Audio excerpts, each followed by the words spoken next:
Each year, the Utah legislature deals a few surprises. In this session, we discovered an interesting milestone. Yes, here. would you believe the two most senior members of the Utah House of Representatives are women and Democrats? Any opposed?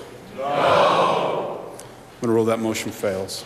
In one of the country's reddest states, reports a favorable recommendation on HB 316. It may seem unlikely the senior members of the House of Representatives, we've both been here 16 years, are Democrats Patrice Arendt and Carol Spackman Moss. We seem to have crossover appeal because we couldn't be reelected without Republican support. I wouldn't necessarily have guessed them right off the bat. It's news to some lobbyists at the Capitol, but not a surprise. Both have a fabulous record of service in the House. They're very moderate and thoughtful in their approach, so it doesn't surprise me at all that they've survived this long. Arendt was once an intern here. Now she's passed 70 bills.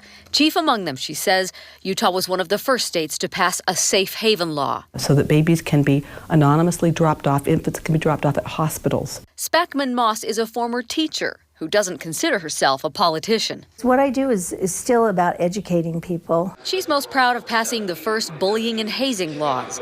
More recently, ensuring people can get the opioid reversal drug naloxone. We've saved a lot of lives as a result. Even when you're in the minority, you can get really important bills passed. That's one of the things they've both learned over the sessions. They've had to be assertive. If you allow people to ignore you and be dismissive, then you will be, because I've learned what it's like to be a minority. But at the same time, they both credit much of their success to collaboration and civility.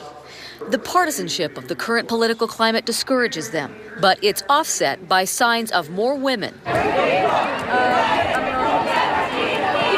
engaging in the issues. I look at how many women came to the women's rally, the march up here the first day. There's a big increase in young women mothers who've talked to me about what can I do to get involved. There's a lot of room for progress.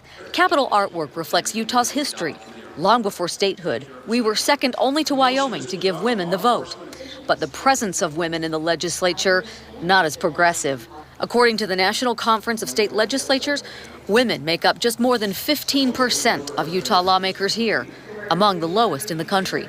Well, I think that women have a tendency to do work on issues that relate to everybody. They'll continue to work on those issues and are hopeful for Utah's future. I am an optimist. I'm a Utah Democrat. I always see the glass as half full.